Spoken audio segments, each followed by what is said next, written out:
warahmatullahi wabarakatuh. Waalaikumsalam warahmatullahi wabarakatuh. Selamat pagi semuanya. Baik. Bagaimana kabarnya? Alhamdulillah luar biasa. Allahu Akbar. Apakah ada yang tidak hadir? Ada. Nah, alangkah baiknya sebelum memulai pelajaran, silakan ketua kelas untuk memimpin doa.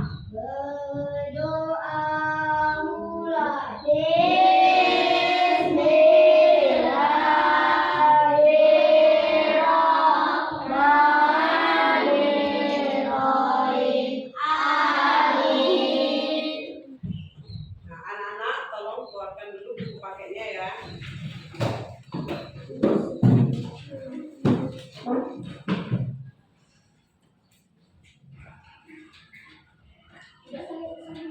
Nah, sebelum Ibu memulai pelajaran kita hari ini bahasa Indonesia ya, ada yang masih ingat dengan materi kita minggu belakang? Ayo, Intensif, Bu. ya di atas. Membaca dengan intensif.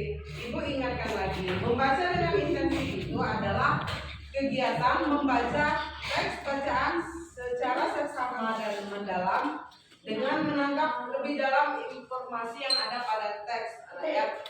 Tujuan membaca itu adalah mendapatkan dan memahami seluruh informasi, melatih anak-anak agar menjadi lebih terampil dan pasti dalam memahami bacaan dan mengembangkan keterangan membaca pada peserta didik. Nah, itu untuk materi kita yang minggu belakang. Sekarang kita buka materi hari ini, anak-anak ya. Buka halaman 80. Dan di situ ada tentang teknologi pangan. Nah, teknologi pangan itu adalah beberapa jenis makanan yang harus diproses terlebih dahulu untuk bisa dikonsumsi manusia. Ada banyak jenis makanan yang bisa dikonsumsi diperoleh dari tumbuhan atau hewan. Nah, setiap makanan itu harus diolah agar aman dikonsumsi oleh manusia dan mendapatkan berbagai kandungan sehat. Untuk mengolah setiap bahan makanan tersebut dibutuhkan sebuah teknologi khusus, yaitu teknologi pangan.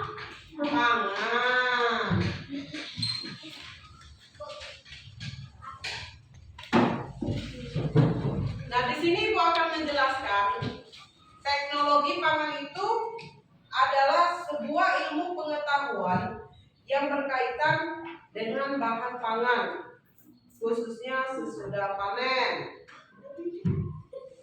Dengan pengolahan yang tepat, makanan bisa diolah menjadi berbagai macam hal. Seperti hasil panen bisa menjadi makanan baru.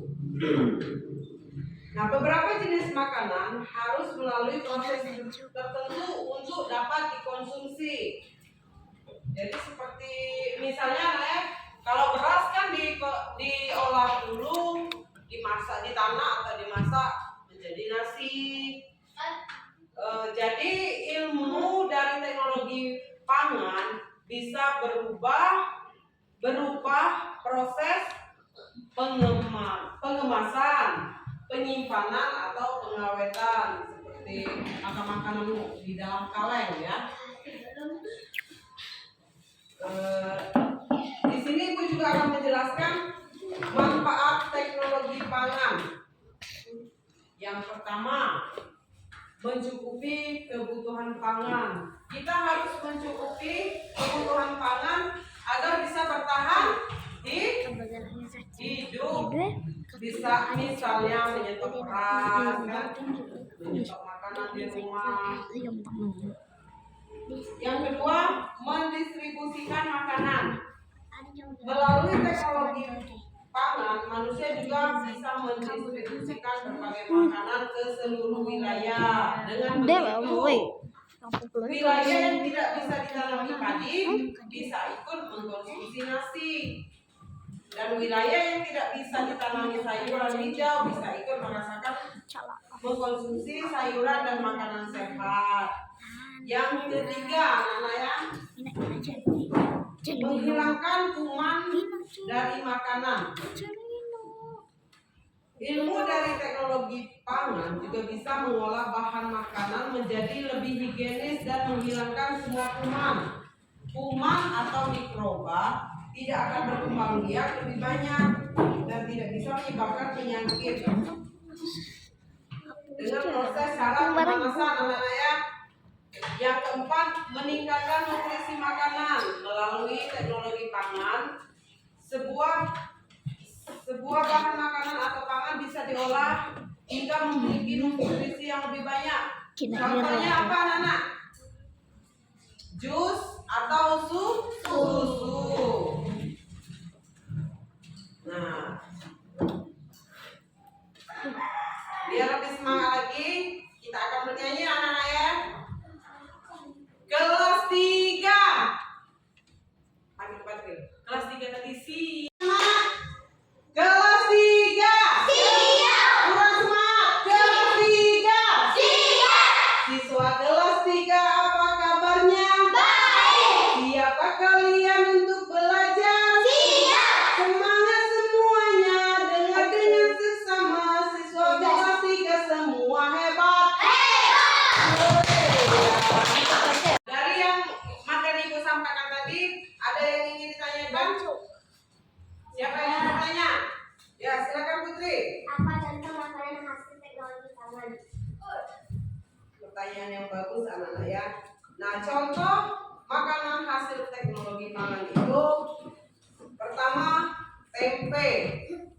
Siapa di sini yang suka tempe? Nah, tempe adalah salah satu makanan yang banyak disukai oleh masyarakat Indonesia. Kedua, nata de coco. Ada yang tahu nata de coco? Nata de coco itu adalah biasanya digunakan untuk campuran minuman segar dari kelapa ya, dari buah kelapa. Yang ketiga, keju. Siapa di sini yang pernah makan keju? Saya, Bu. Sekalian ya. Yang keempat, susu UHT. Ada yang tidak suka susu? Semuanya suka, anak-anak ya? Bagus. Nah, Ibu akan memberikan tugas perorangan untuk minggu depan. Silakan dipelajari pada halaman 85. Buka bukunya. Di situ ada tugas perorangan. Jadi kumpulkan minggu depan, anak-anak ya. Bagi yang tidak mengumpulkan tugas akan mendapat hukuman. Nah, untuk pelajaran hari ini Ibu cukupkan dulu. Sekian dan terima kasih. Wassalamualaikum.